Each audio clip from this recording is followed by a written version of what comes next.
নবী পাক সাল্লাল্লাহু আলাইহি সাল্লাম বলেন যে পৃথিবীর সবথেকে সুখী মানুষকে জাহান্নামে ঢোকানো হবে কেবলমাত্র এক মুহূর্তের জন্য, এবং সেই এক মুহূর্তের পরিমাণ কতটা আমরা নিজেরাও জানি না। কিন্তু এক মুহূর্তের জন্য পৃথিবীর সবথেকে সুখী মানুষকে জাহান্নামে ঢোকানো হবে এবং তারপরে তাকে জিজ্ঞাসা করা হবে যে তুমি কি পৃথিবীতে সুখে ছিলে। খুবই অল্প সময়ের জন্য পৃথিবীর সবথেকে সুখী মানুষকে জাহান্নামে ঢুকিয়েই বের করে আনা হবে এবং তারপরে তাকে বলা হবে যে তুমি কি দুনিয়াতে সুখে ছিলে। তখন সেই ব্যক্তি উত্তরে বলবে, আল্লাহ, সুখ কি জিনিস আমি জানি না, সুখ কি জিনিস আমি জানি না। আবার পৃথিবীর সবথেকে দুঃখী ব্যক্তিকে জান্নাতে এক মুহূর্তের জন্য ঢোকানো হবে এবং ওই এক মুহূর্ত পরে তাকে আবার বের করে আনা হবে। তারপর জিজ্ঞাসা করা হবে যে তুমি কি দুনিয়াতে কষ্টে ছিলে। তখন সেই ব্যক্তি মহান রব্বুল আলামিনকে বলবেন যে আল্লাহ, দুঃখ কি জিনিস, কষ্ট কি জিনিস আমি জানি না। জান্নাত এবং জাহান্নাম সম্বন্ধে জানার জন্যে এই একটি হাদিসই যথেষ্ট। আচ্ছা, কিয়ামতের ময়দান কি খুবই সহজ জিনিস, খুবই সহজ জায়গা? আমরা যতটা কঠিন কল্পনা করতে পারি, কিয়ামতের মাঠ তার থেকে হাজারো গুণ বেশি কঠিন। সেদিন মানুষ নগ্ন হয়ে উঠবে, পতঙ্গের মতো বিক্ষিপ্ত হয়ে থাকবে, সূর্য খুবই নিকটে চলে আসবে, আর ঘামে কারোর টাকনু, কারোর হাঁটু, কারোর কোমর, কারোর মুখ, কারোর কান পর্যন্ত ডুবে থাকবে। মানুষজন অতিষ্ঠ হতে থাকবে এটা ভেবে যে বিচার শুরু হচ্ছে না কেন। শুধু কিয়ামতের মাঠেই মানুষ 50,000 বছর দাঁড়িয়ে থাকবে। এই দিন সমস্ত অপরাধী, সমস্ত জালিম, সমস্ত কাফেরকে আল্লাহ পাক জাহান্নামে নিক্ষেপ করবেন। আমাদের মধ্যে ভালো খারাপ বাছাই করা হবে। আমাদের মধ্যে রবের পছন্দনীয় ব্যক্তি এবং রবের অপছন্দনীয় ব্যক্তিদেরকে খুঁজে বার করে তাদেরকে আলাদা করা হবে। একদলকে জাহান্নামে পাঠানো হবে আর একদলকে জান্নাতে পাঠানো হবে। জাহান্নামকে টেনে আনা হবে, শিকল দিয়ে ফেরেশতারা জাহান্নামকে টেনে আনবেন আর জাহান্নাম গর্জন করতে থাকবে।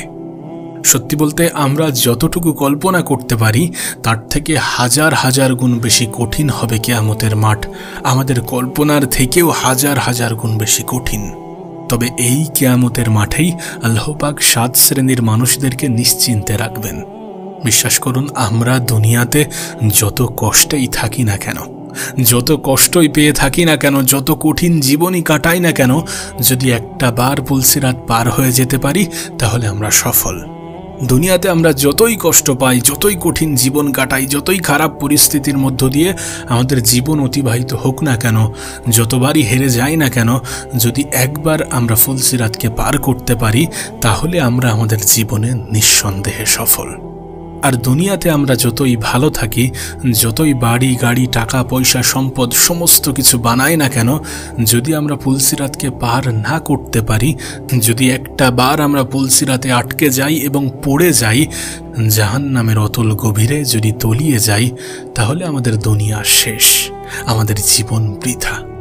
পৃথিবীর সবথেকে সুখী ব্যক্তি, সবথেকে ক্ষমতাশীল ব্যক্তি, সবথেকে পাওয়ারফুল ব্যক্তি, সবথেকে ধনী ব্যক্তি, সবথেকে অর্থসম্পন্ন ব্যক্তি, সেই ব্যক্তিকে যদি একবার জাহান্নামে পাঠানো হয়, যদি একবার জাহান্নামে নিক্ষেপ করা হয়, যদি একবার জাহান্নামে ঢোকানো হয়, তাহলে সেই ব্যক্তি বলবে যে সুখ কি জিনিস আমি জানি না। এক কথায় বলতে গেলে আমরা কিয়ামতের মাঠকে যতটা কঠিন ভাবি, আমাদের চিন্তা ভাবনা, আমাদের কল্পনার চেয়েও লক্ষ গুণ কঠিন হবে সেই কিয়ামতের মাঠ। আমরা যদি প্রকৃত সফলতা কি বুঝতে চাই, আমরা যদি জীবনের প্রকৃত সফলতা সম্বন্ধে বুঝতে যাই, জানতে চাই, খুঁজতে যাই, তাহলে দেখা যাবে যে এটাই প্রকৃত সফলতা। যদি আমরা আমাদের কিয়ামতের দিন সেই কঠিন হিসাবের মুহূর্তে যদি আমরা পার পেয়ে যাই, যদি আমরা মহান রব্বুল আলামিনের রহমতের ছায়ায় আশ্রয় পাই। মহান রব্বুল আলামিন বলেন যে প্রত্যেকটা প্রাণেই মৃত্যুর স্বাদ গ্রহণ করবে, এরপর কিয়ামতের মাঠে তোমাদেরকে পূর্ণ মাত্রায় প্রতিদান দেয়া হবে। আর কিয়ামতের মাঠে যাকে জাহান্নাম থেকে বাঁচানো হবে, জান্নাতে প্রবেশ করানো হবে, জান্নাতে পাঠানো হবে, সেই ব্যক্তিই কেবলমাত্র সফল।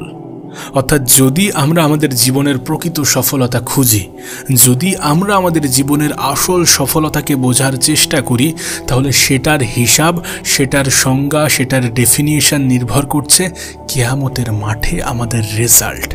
আমরা পৃথিবীতে কতটা মেহনত করছি, কতটা খাটছি, কতটা স্ট্রাগল করছি, কতটা রবের দিকে ধাবিত হচ্ছি, কতটা সৎ পথকে বেছে নিচ্ছি, কতটা খারাপ জিনিস থেকে দূরে থাকছি, এই সমস্ত কিছুর হিসাব নিকাশ কিয়ামতের দিন প্রকাশ পাবে। এবং সেই দিন আমরা জানতে পারবো যে প্রকৃত অর্থে আমরা আমাদের জীবনে সফলতা পেয়েছি কিনা।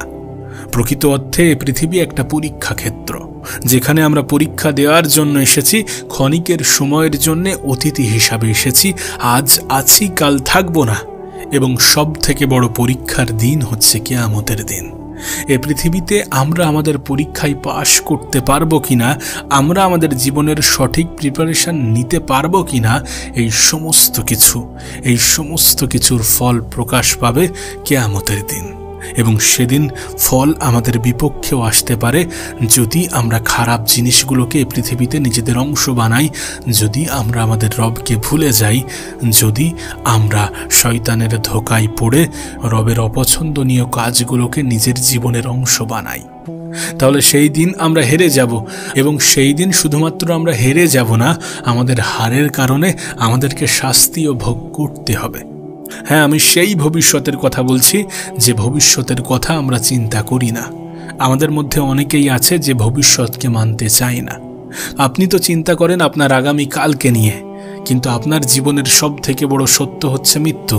আর মৃত্যুর পরবর্তী সত্য হচ্ছে কিয়ামতের দিন, এবং কিয়ামতের দিনের পরবর্তী সত্য হচ্ছে জান্নাত না হলে জাহান্নাম। আমাদের মধ্যে কার কোথায় ঠিকানা হতে চলেছে আমরা কেউই জানি না। আমরা জানি না, কিন্তু আমাদের রব ঠিকই জানেন। আজ আমরা যে সাফল্যের সংজ্ঞাগুলো শুনি সেটা দুনিয়াবি সাফল্য, কিন্তু প্রকৃত সাফল্য, আসল সাফল্য হচ্ছে যখন আমরা জাহান্নামকে হারিয়ে জান্নাত পাব। একটা সুন্দর স্ত্রী, একটা বড় বাড়ি, একটা সরকারি জব, একটা বড় ব্যবসা, এটাই কিন্তু প্রকৃত সাফল্য নয়।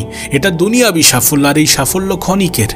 কিন্তু যেটা আসল সাফল্য, যেটা দীর্ঘস্থায়ী সাফল্য, যেটা বড় সাফল্য, যেটা সত্য, যেটাকে অস্বীকার করার কোনো জায়গা নেই, সেটা হচ্ছে জান্নাত পাওয়া। আর সত্যি বলতে, আমরা আমাদের রবকে দূরে সরিয়ে দিয়ে, আমরা আমাদের রবকে ভুলে গিয়ে, আমরা আমাদের রবের দেখানো পথ, আমাদের নবীর দেখানো পথকে ভুলে গিয়ে যদি অন্য পথে চালিত হই, তাহলে আমরা প্রকৃত সাফল্য পাব না। তাহলে আমরা আমাদের জীবনে জয়ী হতে পারবো না। দুনিয়ার বাইরেও ভাবার চেষ্টা করুন, প্রকৃত সাফল্য, প্রকৃত সত্যটাকে বোঝার চেষ্টা করুন, রবকে খোঁজার চেষ্টা করুন। কিয়ামতের দিন কেমন হতে চলেছে, কতটা কঠিন হতে চলেছে একবার অনুভব করুন। আর আপনি জাহান্নামে গেলে কেমন হতে পারে, আর জান্নাতে গেলে কেমন হতে পারে, এটাকেও একবার অনুভব করুন। আপনার কাছে অনুরোধ করব, জীবনের বাস্তবতাকে বোঝার চেষ্টা করুন।